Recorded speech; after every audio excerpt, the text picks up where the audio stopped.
Selamat Hari Ayah, Happy Father's Day buat para ayah di tempat ini. Para ayah, lambaikan tangan. Iya, saya nggak mau kalah sama Pak Gindo ya. Saya kasih pantun buat para ayah di sini ya. Oke. Dolan nang Jepang delok sakura. Ya. Kalau dicium harum baunya. Pengorbanan ayah tiada terkira agar anak-anaknya hidup bahagia. Satu lagi ya. Air jatuh di daun talas, pohon tinggi tempat si lebah. Tiada jasa yang bisa terbalas terlebih kasih dan pengorbananmu ayah. Oke. Ya, terima kasih. Saya agak lupa entah 3 kali atau 4 kali saya diberi kesempatan untuk berkhotbah di Father's Day. Bapak-bapak jangan khawatir, saya tidak ada pesan sponsor dari ibu-ibu ya. Karena saya merasa firman Tuhan ini adalah firman Tuhan buat kita semua ya, buat para ayah dan juga buat para ibu. Oke, mari kita bersama-sama membuka firman Tuhan dari Efesus pasalnya yang ke-6, ayatnya yang ke-4. Kita akan membaca 3 ayat, maksud saya 3 bagian. Efesus 6 ayatnya yang ke-4. Saya akan bacakan, Bapak Ibu bisa melihat juga lewat. Oke, demikian firman Tuhan. Hai bapak-bapak, janganlah bangkitkan kemarahan anak-anakmu, tetapi didiklah mereka di dalam ajaran dan nasihat Tuhan. Kemudian satu bagian firman Tuhan dari Kolose pasalnya yang ketiga ayat 21. Kolose 3 ayat 21. Hai bapak-bapak, janganlah sakiti hati anakmu supaya jangan tawar hatinya. Satu bagian firman Tuhan lagi dari 1 Tesalonika pasalnya yang kedua, ayat yang 11 dan ayat yang ke-12.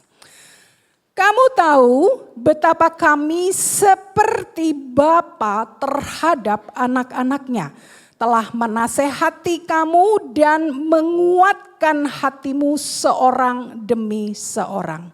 Dan meminta dengan sangat supaya kamu hidup sesuai dengan kehendak Allah yang memanggil kamu ke dalam kerajaan dan kemuliaannya. Demikian pembacaan firman Tuhan. Saya berharap Bapak Ibu bisa mengikuti dan menyimak ketiga bagian ayat firman Tuhan ini. Saudara, saya akan membuka khotbah ini dengan 2 kisah ya, dengan 2 kisah. Kisah yang pertama adalah kisah dari 2 orang sahabat dekat bernama Jim Davidson dan Mike Price. 2 sohib yang juga sama-sama hikers ya, pemanjat gunung, mereka sangat berpengalaman. Pada tahun 92, tepatnya 21 Juni, mereka berhasil mencapai satu puncak yang bernama Puncak Mount Rainier ya, di Amerika ya, melalui satu rute yang sebenarnya juga cukup sulit, yaitu rute Liberty Ridge. Namun pada waktu mereka hendak turun, Bapak Ibu sekalian ya, tiba-tiba sebuah jembatan salju yang tidak kelihatan itu hancur begitu ya, tiba-tiba begitu ya, runtuh. Dan keduanya dikatakan Mike dan Jim itu kemudian terjun bebas ke jurang es yang dalam, 80 kaki, cukup dalam. Dan kemudian Mike itu ya, salah satu dari mereka meninggal pada saat itu juga, sedangkan Jim itu terluka, dia masih hidup dan terselip begitu ya, tersangkut di jurang es yang cukup dalam, di celah yang miring begitu. Nah, saudara-saudara, untuk bertahan hidup, Jim itu harus mau tidak mau keluar, bukan? Manjat naik dari dinding es itu, dan dengan hati yang hancur dan pedih, mau tidak mau dia harus meninggalkan pasangannya yang telah mati. Nah saudara, di dalam bukunya, singkat cerita Jim berhasil keluar dan selamat. Di dalam bukunya yang berjudul The Ledge ini, di sepanjang bukunya saudara, Jim ini kemudian menceritakan ya tentang hubungan dia dengan ayahnya sejak kecil sampai dia dewasa. Jadi ada part-part yang sangat banyak di situ dia menceritakan tentang ayahnya. Pada usia 12 tahun, karena ayahnya adalah seorang tukang bersih-bersih bangunan tinggi, ya betulin tiang listrik, mengecat tiang listrik dan lain sebagainya. Jadi anaknya yang bernama Jim itu dilatih juga begitu, kira-kira seperti itu ya. Nah, ibunya tentu sangat khawatir gitu ya kalau sang anak ini naik-naik nanti juga kayak bapaknya gitu ya, hidup penuh dengan resiko, naik-naik ke gunung ke gedung-gedung yang tinggi dan bersih-bersih. Dan kemudian ibunya selalu mengingatkan, hati-hati jangan biarkan anakmu naik, begitulah kira-kira seperti itu. Tapi Jim punya ayah yang sangat luar biasa ya, bukan hanya soal membantu ayahnya naik-naik begitu ya. Dan setiap kali anaknya itu mau meniru ayahnya, kan anak-anak suka meniru ayahnya begitu ya. Sang anak itu kemudian selalu dia ingat dipesani oleh ayahnya, diberikan kata-kata yang sangat menguatkan dia gitu ya. Jadi kira-kira seperti ini dalam bahasa Inggris ya. Kira-kira artinya begini, hayo Jim gitu ya, kamu pasti bisa naik, you can do it, you are good gitu, kamu pasti bisa naik. Ya. Dan saudara bukan hanya soal manjat-memanjat ya, hal yang tinggi, bangunan-bangunan yang tinggi. Tapi Jim juga dia menceritakan bagaimana ayahnya selalu memberikan kata-kata dorongan, afirmasi yang luar biasa bagi dirinya ya. Jadi kata-kata you are good, you can do it, you are brave boy begitu ya. Nah kemudian saudara Jim ingat pada waktu dia berada di dalam jurang itu saudara ya. Di dalam jurang es itu yang dia ingat ya itu adalah mengiang-iang suara ayahnya, ya, suara ayahnya yang ayahnya memang sudah tidak ada. Tapi dia selalu ingat, you are good brave, you are good boy, you are brave boy gitu ya, you can do it begitu ya. Jadi dengan perkataan itu kemudian dia naik dan dia akhirnya berhasil keluar dari malapetaka itu. Dan saudara dia catat itu di dalam bukunya. Saudara kisah yang kedua, ini kisah yang pertama. Kisah yang kedua. Saudara tentu saya anonim ya. Saya pakai nama samaran, ada seorang anak yang bernama Ethan. Dia tumbuh besar dengan verbal abuse daripada ayahnya. Ya. Ayahnya seorang laki-laki yang bertubuh besar dan bersuara besar. Sejak kecil saudara dia sering mendapatkan perkataan-perkataan yang begitu menyakitkan. Dan terutama ada satu kata, itu kamu pengecut, kamu anak pengecut. Saudara itu kata-kata yang selalu dilontarkan oleh sang ayah dan kata-kata yang bersifat abusive lainnya. Dan saudara kata-kata itu tentu sangat menyakitkan bagi Ethan. Ya, menyakitkan, melukai harga diri Ethan karena dia dengar itu dari kecil dan juga sangat berpengaruh terhadap maskulinitas dia sebagai laki-laki. Nah, saudara Ethan dikatakan juga sering dibanding-bandingkan begitu ya dengan kakaknya laki-laki yang lain dan dia dianggap tidak lebih baik dari kakaknya dan perkataan-perkataan itu seringkali dilontarkan gitu oleh ayahnya. Ethan remaja kemudian dia mulai rindu untuk bermain musik. Begitu. Sekali lagi ayahnya pada waktu dia belajar piano ayahnya kemudian tidak mensupport dia ya bahkan dia semakin melontarkan kata-kata yang lebih agresif lagi begitu ya. Kamu tidak akan bisa, kamu pengecut begitu ya. Kamu beda sama ayahmu. Sekali lagi saudara, saya tekankan di sini, ini menjadi satu sumber rasa sakit yang sangat merusak harga diri, self image daripada dirinya, diri Ethan itu. Dan juga sebagai laki-laki. Dan saudara dia tidak akhirnya di dalam dia bertumbuh menjadi seorang dewasa, dia tidak bisa menemukan satu keberanian ya untuk menghadapi hidup karena kata-kata pengecut itu saudara selalu terngiang-ngiang di dalam pikiran dia saudara. Karena aku ini pengecut, aku ini tidak bisa. Ya, di dalam berelasi dengan wanita dia sering mengalami kegagalan begitu. Dia harus berjuang dengan keras melawan dunia yang sangat keras dengan abusive, kata-kata abusive dari ayahnya. Engkau pengecut, engkau tidak mampu, engkau pengecut begitu. Ya, saudara ini dua kisah yang berbeda. Tetapi saudara, dari dua kisah ini kita bisa melihat betapa luar biasanya perkataan seorang ayah. Nah saudara, dalam peringatan Father's Day ini saya mengajak kita semua melihat apa pesan Paulus kepada para ayah. Dan sekali lagi saya tekankan, karena ini kita berbicara tentang perkataan, ini juga berlaku bagi para ibu. Ya, bagaimana kemudian perkataan, kata-kata, suara yang kita keluarkan bagi anak-anak kita. Itu sangat-sangat powerful. Ya, hati-hati saudara, kalau kita gunakan yang baik tentu akan menghasilkan yang baik. Ya, sebaliknya juga demikian.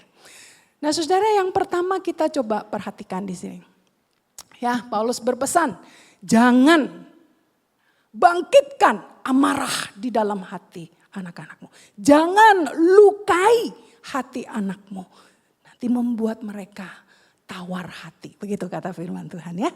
Jadi kita harus hati-hati dengan perkataan kita. Hai ayah, hai ibu, hati-hati. Begitu. Nah saudara, dari sini kita melihat bagaimana Paulus rindu sekali agar keluarga-keluarga Kristen ya, anak-anak Tuhan itu sungguh-sungguh memiliki satu suasana yang indah, the beautiful of family di dalam keluarga mereka. Bagaimana kemudian firman Tuhan itu dilakukan, bagaimana disiplin itu juga perlu memang diterapkan tentu saja, tetapi jangan sampai kemudian disiplin itu melukai, memprovokasi, itu istilah ya, jangan kamu membuat marah, itu artinya jangan melukai, menoreh luka yang dalam di dalam hati anakmu. Jangan kemudian engkau memprovokasi hati anakmu gitu ya, kehidupan anakmu. Jangan kemudian membuat mereka tawar hati, ya itu lose heart. Dan kemudian mereka merasa bahwa aduh saya sudah tidak mampu lagi mencintai, apalagi mengasihi, apalagi respect terhadap ayahku. Hilang semua perkataan itu. Ya karena apa? Karena perkataan. Nah saudara, salah satu alasan Paulus dengan tegas sekali dia berpesan kepada ayah. Kalau kita melihat dari latar belakang budaya pada waktu itu. Ada satu budaya, ini adalah budaya yang disebut dengan patria potestas. Patria itu berasal dari kata patriarkah, begitu ya. Saudara tangkap ya maksudnya. Patriarkah potestas. Pada zaman itu ini adalah budaya yang dipengaruhi oleh campuran dua budaya yang disebut dengan budaya Helenisme. Ini adalah Yunani dan Romawi bercampur sedemikian rupa. Dan saudara, budaya ini adalah legal pada zaman itu. Legal ya di Romawi pada waktu itu. Dan kemudian ini masih berdampak saudara, sangat berdampak. Dan saudara, kemudian kita melihat apa maksud daripada budaya yang legal ini ya secara hukum. Di sini adalah menunjukkan bagaimana otoritas ayah seorang Romawi pada waktu itu memiliki wewenang yang begitu absolut begitu kalau saya bilang ya. Begitu wewenang yang udah seperti kayak dewa begitu terhadap seluruh anggotanya ya, kepada istri, kepada anak-anak, kepada menantu, cucu ya, kepada semua kekayaan dia. Jadi dia pemilik otoritas tunggal, ya absolut ya. Karena kita bicara soal anak-anak, jadi saya akan concern lebih kepada anak-anak ya. Jadi saudara-saudara, ini luar biasa. Ayah itu yang punya hak mutlak ya menentukan pendidikan anaknya, profesi anaknya, jodoh gitu ya. Di mana dia akan tinggal. Bahkan ada catatan saudara yang sangat mengerikan bahwa ayah Romawi pada waktu itu punya otoritas untuk menjual anggota keluarganya termasuk anak-anaknya ya. Kalau dia tidak suka atau dia marah begitu. Dia bisa jual sebagai budak, dia bisa suruh mereka bekerja di ladang bagaikan budak begitu ya. Dengan tangan yang terikat. Ya, bahkan saudara mereka bisa dihukum mati oleh karena kemarahan dari seorang ayah. Saudara bayangkan pada waktu itu. Nah, saudara, ada tulisan sejarawan Romawi bernama, saya bingung nih kalau orang Romawi, orang Itali itu bacanya Livy atau Levi atau apa begitu ya, Livy pakai Y. Dia menceritakan sebuah kisah, kalau saya sebut mungkin Bapak Ibu tahu, Lucius Junius Brutus ya. Nah, pada waktu itu Brutus ini adalah seorang yang menjadi pemimpin pemberontakan kepada pemerintah monarki Romawi pada waktu itu. Nah, saudara, pada waktu Brutus itu kemudian memimpin pemberontakan ya, pada waktu itu, kalau tidak salah saya tidak lupa catat di sini ya, pokoknya antara tahun abad-abad itu begitu ya. Nah, saudara, dia itu bahkan pada waktu dia menyadari anak-anaknya itu, anak laki-lakinya tidak mendukung dia, bahkan mendukung kekaisaran pada waktu itu, sehingga anak-anaknya itu dihukum mati oleh dia, oleh Brutus ini. Saudara, itu tercatat di dalam catatan sejarah. Ada catatan, saudara, ada seorang ayah Romawi yang menuliskan surat kepada istrinya yang berasal dari Alexandria. Dia berkata begini, jika kamu punya anak, ya, semoga beruntung begitu. Jika anak itu laki-laki, biarkan hidup. Tetapi jika anak itu perempuan, buang saja. Ya, buang saja. Kita bisa nangkap itu, gila ini ya, budaya yang gila ini begitu ya. Itu zaman itu. Nah, saudara, kekuasaan ayah atas hidup dan mati bahkan, saudara, itu dimulai dari bayi ya. Jadi ketika istrinya itu melahirkan dan kemudian bayi itu harus terlebih dahulu dibawa di bawah kaki sang ayah. Ya, ditaruh dulu di bawah kaki sang ayah. Dan kemudian ketika ayah itu kemudian melihat, dan kalau dia menunduk dan kemudian dia menggendong bayi itu, berarti dia mengakui anak itu sebagai anaknya dan anak itu akan dibesarkan sebagai anaknya. Saudara, sebaliknya jika bayi itu ditolak oleh dia, maka bayi itu bisa kemudian dijual sebagai budak, bisa ditaruh di rumah bordir, ya, kemudian bisa diperlakukan apa saja, bahkan dibuang di jalanan, saudara, sampai seperti itu, saudara ya. Dan kita melihat ini adalah satu hal yang sangat-sangat luar biasa, kejam begitu. Saya tambah lagi satu catatan, saudara. Ini adalah dari seorang filsuf Romawi yang sangat terkenal bernama Seneca. Dia penasehat Kaisar Nero. Saudara, dia mencatat begini.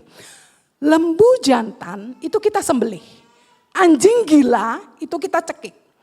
Ternak sakit kita binasakan agar tidak mencemari kawanannya. Tapi kalau dan anak-anak lemah dan cacat kita buang. Saudara, bayangkan, anak-anak yang cacat buang saja. Karena itu tidak berguna. Saudara, demikian luar biasanya otoritas seorang ayah. Ya, yang begitu absolut, begitu pegang peranan yang sangat luar biasa pada waktu itu. Nah, saudara, memang budaya Yahudi ya, figur ayah, saudara ya, dan keluarga pada umumnya ya, tidak seperti itu begitu ya. Zaman Tuhan Yesus, orang-orang Yahudi tetap memiliki rasa hormat yang cukup baik terhadap kehidupan manusia, terhadap orang tua gitu ya. Daripada tentu bangsa Romawi. Namun saudara, nampaknya di sini Paulus dengan hati-hati mengingatkan ya para jemaat yang dia layani di beberapa kota itu untuk memperhatikan terutama para ayah perkataan mereka. Jangan sampai melakukan hal-hal yang tidak berkenan di hadapan Tuhan. Kira-kira seperti itu. Nah, saudara, jangan bangkitkan amarah di dalam hati anakmu. Jangan lukai hati anakmu. Saudara, ini adalah pesan yang sangat relevan bahkan sampai zaman ini. Ya, walaupun kita tidak hidup di zaman patriarki, tapi saudara perhatikan pesan firman Tuhan ini baik-baik. Kemudian yang kedua, saudara, kita lanjut ya. Hai ayah, jangan diam. Tadi kan kebalikan tuh ya, begitu berotoritas. Nah, ini jangan diam. Ya, engkau adalah wakil Tuhan bukan di tengah keluargamu. Kok pemimpin keluarga di tengah keluargamu. Jangan diam, jangan jadi ayah yang absen. Tetapi hadirlah, hadir di dalam kehidupan anak-anakmu. 1 Tesalonika 2 ayat yang ke-11. Saudara, saya kasih lihat lagi deh ayatnya biar lebih jelas ya. Saudara, memang ayat-ayat ini tidak langsung direct itu pesan kepada seorang ayah dari Paulus. Tetapi saudara, kalau perhatikan teks ini, saudara, ini adalah salah satu gaya bahasa dari Paulus ketika dia berpesan kepada jemaat gitu ya. Bahwa dia menggambarkan dirinya itu seperti seorang ibu, seperti seorang ayah yang kemudian menasehati anak-anaknya begitu. Dan ini perkataan yang luar biasa karena ada 3 instruksi moral yang Paulus tekankan di sini. Saudara perhatikan di situ. Ada kata menasehati, ada kata menguatkan, ada kata meminta dengan sangat. Saudara, ini menjadi satu gaya bahasa pada waktu itu dari para rasul untuk jemaat Tuhan. Ya, jadi saudara, kata-kata ini harus menjadi kata-kata yang diucapkan oleh seorang ayah. Ya, jangan diam begitu. Ya, dan kemudian di sini kalau kita lihat menasehati. Ya, ini tugas juga seorang ayah, bukan seorang ibu saja. Kalau ibu mah nggak usah disuruh ya, melek mata juga udah bawel banget sama anak, ya kan? Tapi juga ayah begitu. Dan kemudian menguatkan, ya, meminta dengan sangat menguatkan itu adalah kata-kata afirmasi. Kata-kata yang menguatkan anak-anak, bukan sebaliknya. Kata-kata yang membuat mereka marah dan membenci. Kata-kata yang menekankan bahwa mereka adalah anak yang sangat mereka harapkan, sangat dikasihi dan sangat mereka banggakan, sangat ayah banggakan. Dan kemudian saudara juga kata-kata yang bersifat mensupport anak-anak kita ya, meminta dengan sangat. Mensupport begitu ya, mendukung anak-anak kita ya. Anak-anak kita juga hidup di dalam zaman pada saat ini saudara yang bikin stres banget begitu. Mereka stres ya. Anak saya kalau saya bilang, wah Gen Z ini strawberry. Itu anak saya langsung ngomel begitu ya. Mami jangan bilang gitu, kami ini struggle di dalam harus bekerja, harus berkarir di tengah suasana yang begini begitu ya. Bapak Ibu tahu lah ya. Ini enggak mudah begitu, mereka stres ya. Tambah kalau kita kemudian marah-marah hanya menuntut ya, tidak menggunakan kata-kata kita justru untuk menasihati, menguatkan, mengafirmasi dan memberikan support. Ya tambah stres lah mereka, begitu kira-kira seperti itu. Nah saudara, jangan menjadi ayah yang diam. Kalaupun mungkin kita hadir secara fisik di rumah. Tapi apakah kita sungguh-sungguh menjadi ayah yang memberikan kata-kata yang indah kepada anak-anak kita. Saudara, ini ada satu data. Ya, ini data ya. Saya tidak dapat data yang terbaru, saudara. Data UNICEF 2001 ada 20 sekian, hampir 21% anak-anak di Indonesia tumbuh tanpa kehadiran sosok ayah. Dan survei BPS 2021 hanya 37,17% anak-anak usia 0 sampai 5 itu dirawat oleh ayah dan ibunya. Selebihnya ayah absen. Ya, ayah tidak berperan di situ. Dan 2023 saudara ada banyak highlight begitu ya yang menjelaskan. Walaupun memang saya cari data statistik yang akurat gitu tidak ada ya, saya tidak tahu begitu, tetapi ini ada info yang mengatakan bahwa Indonesia itu menjadi negara ketiga dengan tingkat fatherless terbesar di dunia. Wow, saudara, ini mengerikan sekali saudara, mengerikan sekali ya. Ditambah juga dengan perspektif bahwa pekerjaan merawat anak itu adalah 100% urusan domestik untuk ibu. Ya, sedangkan ayah itu kerjanya ya untuk mencari nafkah. Saudara, anggapan ini jelas bertentangan dengan firman Tuhan. Karena firman Tuhan mengatakan engkau ayah juga sangat-sangat dibutuhkan ya untuk memberi dampak di tengah keluarga. Ya, terutama di dalam pendidikan, mengasuh mereka menjadi anak yang mengenal dan mengasihi Tuhan. Nah, saudara yang dikasihi Tuhan, saya sempat mendengar sebuah khotbah yang sangat bagus sekali dari John MacArthur. Di dalam khotbahnya yang berjudul Shade for Our Children. Saudara, ada satu kutipan yang ada satu kalimatnya yang saya kutip. Saudara, saya langsung terjemahkan ya.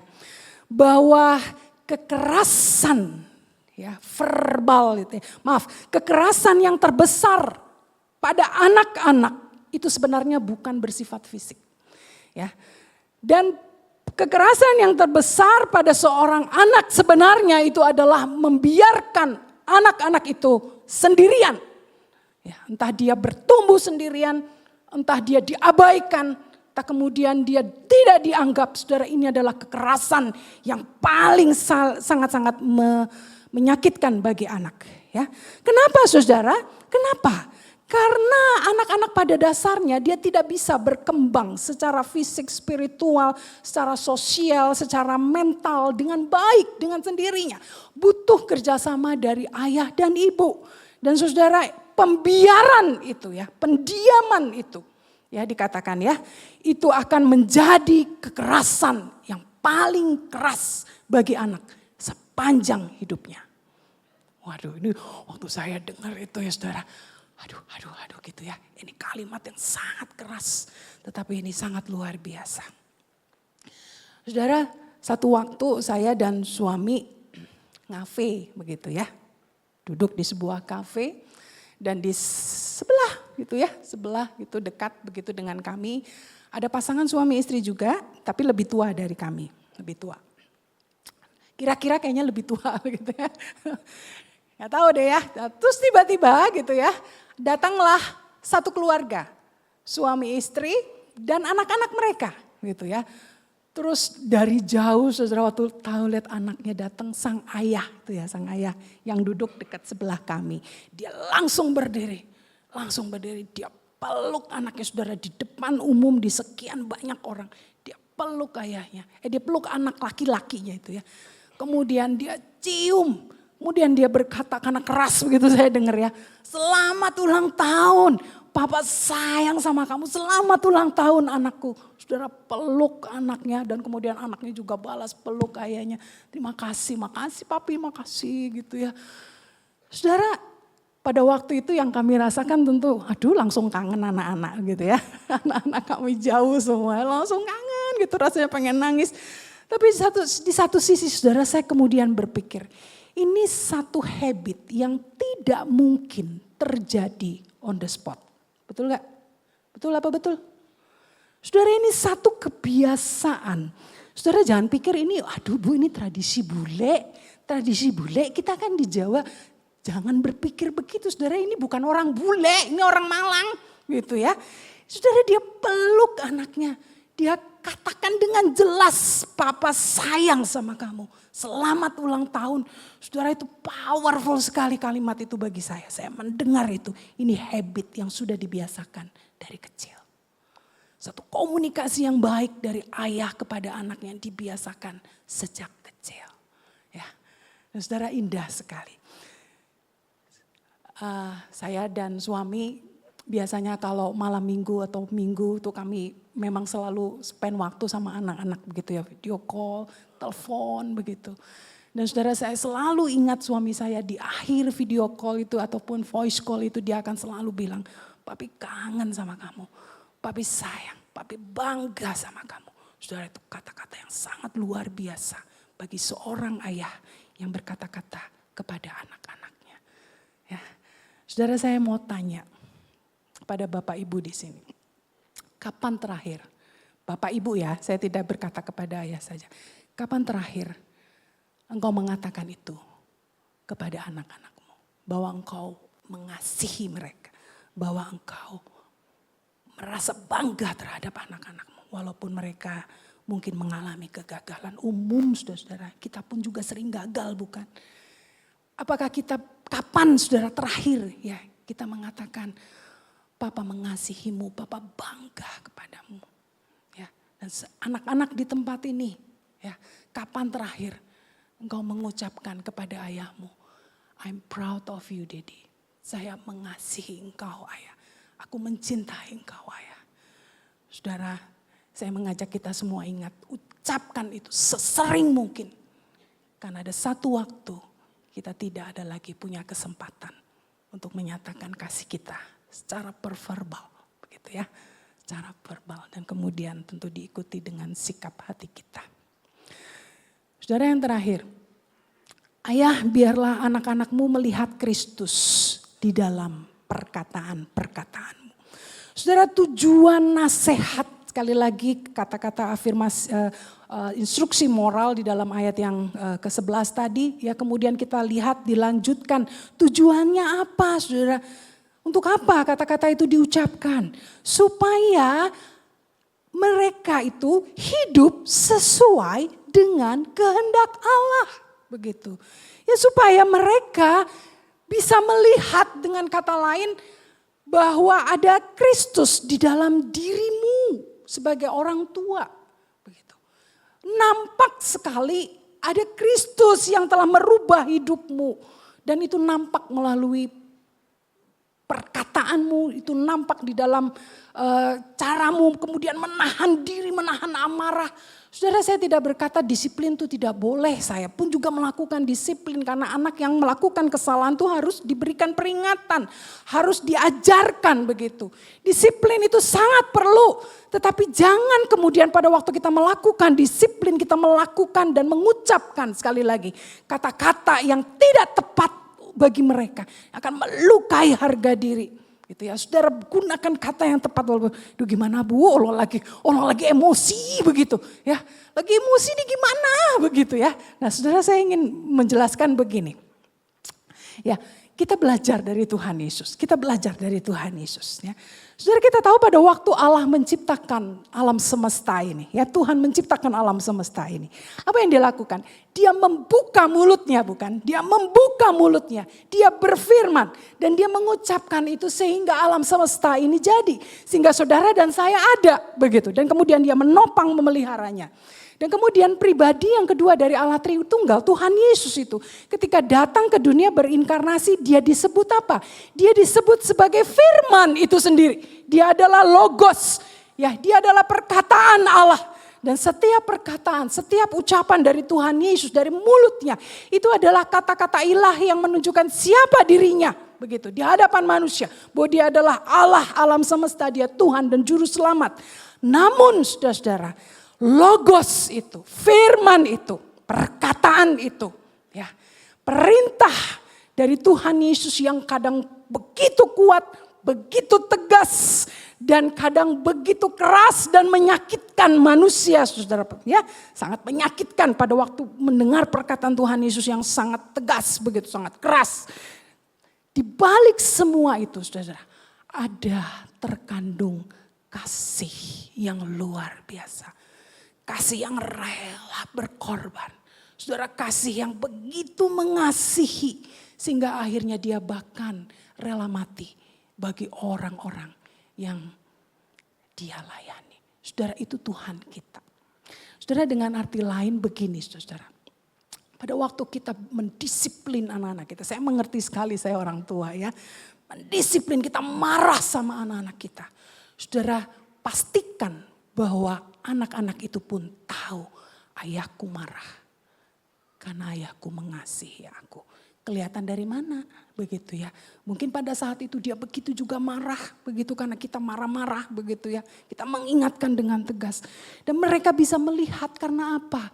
Karena ayahku itu adalah teladan Tuhan Yesus. Dan itu nampak di dalam perkataan, nampak di dalam perbuatan. Engkau adalah ayah yang takut berbuat dosa. Engkau adalah Allah, ayah yang kemudian di dalam hidupnya terintegrasi perkataan dengan perbuatannya. Nah saudara, kalau itu semua ada, walaupun kita marah, kita tegas, saudara, saya percaya mereka tahu bahwa orang tuanya melakukan itu semua karena mereka mengasihi. Dan kasih itu sangat terasa sekali di dalam kehidupan mereka. Kasih yang juga tidak malu-malu kalau kita lakukan kesalahan. Kita minta maaf kalau kita kemudian melakukan sesuatu yang kita tahu kita telah menyakiti anak-anak kita. Dan kemudian kita juga melakukan tindakan-tindakan yang tepat. Saudara, jangan terus-terus absen, jangan terus-terus melukai. Itu menghancurkan kehidupan anak-anak kita. Nah saudara, sebuah quotation ini ya. Bagaimana kita mengucapkan keluar, kata-kata itu keluar dari lidah kita. Itu sebenarnya menunjukkan tingkat kerohanian daripada kita. Bagaimana saudara dan saya di hadapan Tuhan. Saudara, oleh karena itu hati-hati dengan perkataan, dengan apapun yang kita ucapkan kepada anak-anak kita. Dan saudara, saya rasa saya sudah cukup lah ya begitu berbicara. Dan saya berharap saudara bisa menangkap perkataan saya. Ataupun firman Tuhan ini. Di akhir khotbah ini saudara, saya ingin mengucapkan satu hal. Saudara, tidak ada anak yang minta dilahirkan. Tidak ada anak yang mau minta sendiri dilahirkan. Saudara yang gampang punya anak, saudara yang sulit punya anak, saudara tahu bagaimana perjuangan, ingat perjuangan Bapak Ibu pada waktu ingin punya anak. Ya, perempuan itu saudara minum obat-obatan hormonal itu, waduh, udah banyak masalah simptom hormon, tambah obat-obatan, suntikan dan lain sebagainya. Bapak juga begitu. Saudara, pada waktu anak itu kemudian kita dapatkan, ya, bagaimana kemudian sikap kita terhadap anak itu? Anak yang Tuhan titipkan kepada saudara dan saya. Saudara, didik mereka di dalam Tuhan. Jadilah ayah yang berfungsi. Jadilah ayah yang menjaga perkataan kita. Jangan membuat mereka kemudian menjadi marah kepada engkau dan marah kepada Tuhan. Saudara, itu efek yang paling berbahagia. Ya. Bersyukur buat anak-anak yang Tuhan berikan kepada kita. Kiranya firman Tuhan ini boleh menguatkan kita semua. Saya akan memberikan satu video. Ya, saudara, yang mengingatkan kita. Katakan kepada mereka bahwa saya mengasihimu. Anak-anak, katakan kepada ayahmu, engkau mengasihi segala pengorbanan, segala jeripayah ayahmu. Ayah, katakan kepada anak-anak, engkau mengasihi mereka. Jangan sampai terlambat.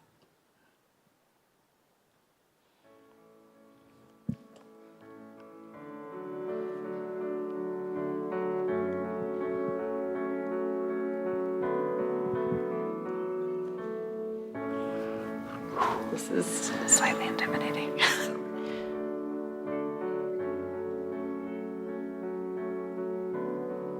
Dad, what about me makes you proud? Oh man. Dad, what about me makes you proud? Dad, what about me makes you proud?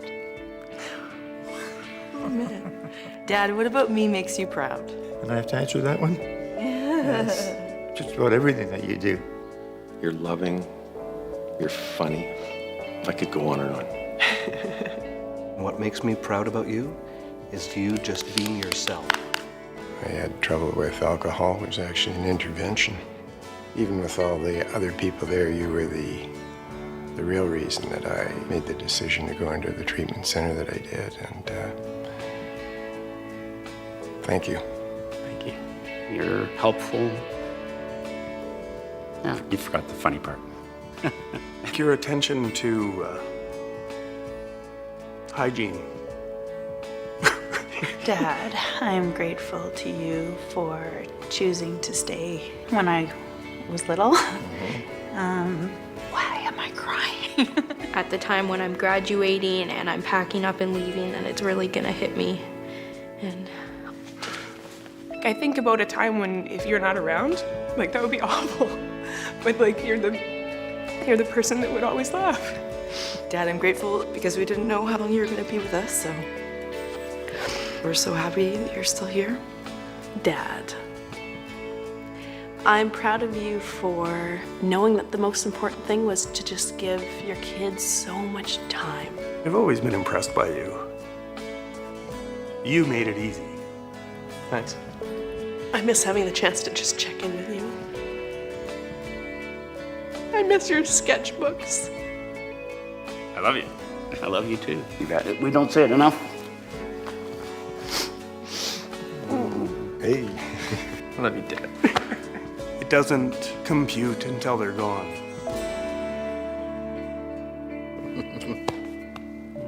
So tell them now.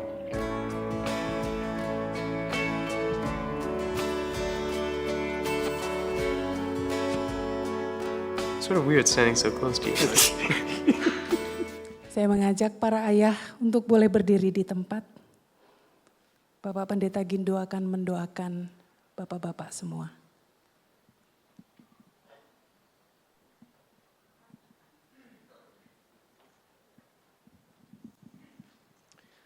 Salah satu yang saya ingat dari bapak saya adalah, kalau saya bilang, Pak jemput ya, jam berapa? Jam 9. Jam 9 malam. Dan dia sudah ada di sana 8:30. Dan dia ada di depan.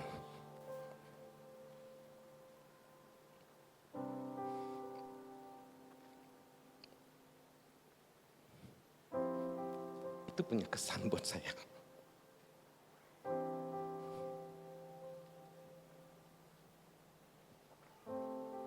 Kalau saya dapat telepon dari anak saya, Pak jemput ya, saya akan ada di sana. Saya bukan papa yang sempurna.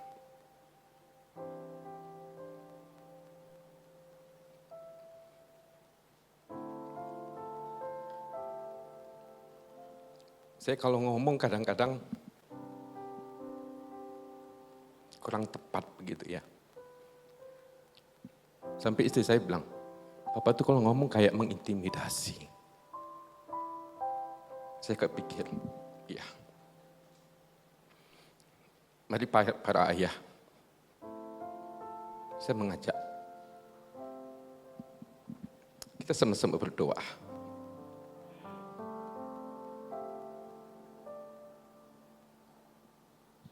Kita bukan orang yang sempurna.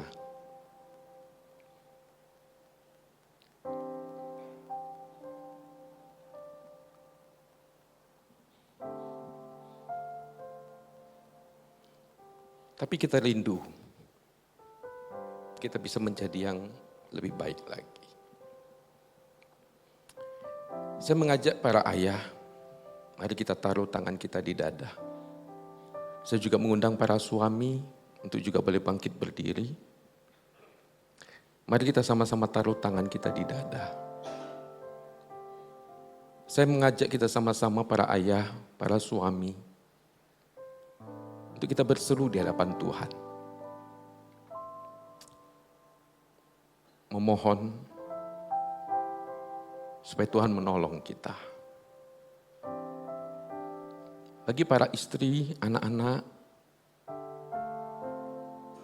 mari bersama kita berdoa juga. Bapa di surga, kami saat ini datang di hadapan-Mu, ya Tuhan. Engkau taruh panggilan seorang ayah, panggilan seorang suami. Ketika kami menerima panggilan itu kami bersuka cita. Kami senang kami menjadi seorang suami. Kami bahagia. Kami juga senang ketika kami memiliki anak. Kami bahagia ketika kami menggendong anak-anak kami. Tapi di balik itu semua Tuhan, ada tanggung jawab yang tidak mudah. Tuhan terima kasih untuk panggilan ini. Tuhan mempercayakan panggilan ini bagi kami. Tapi kami sadar Tuhan kami orang yang lemah. Kami banyak sekali kegagalan.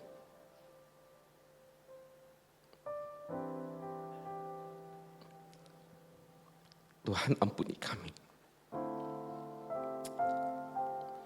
Terkadang kami mengabaikan istri dan anak-anak kami.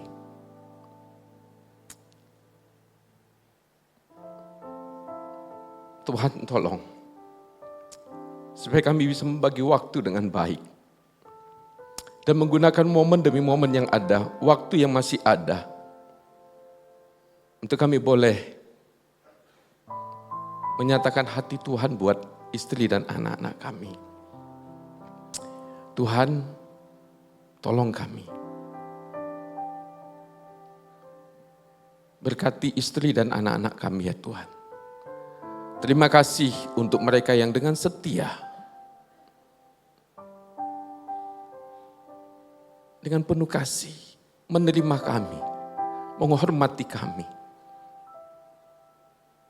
Terima kasih untuk istri yang dengan setia juga mendampingi kami sampai dengan hari ini. Terima kasih Tuhan untuk anak-anak.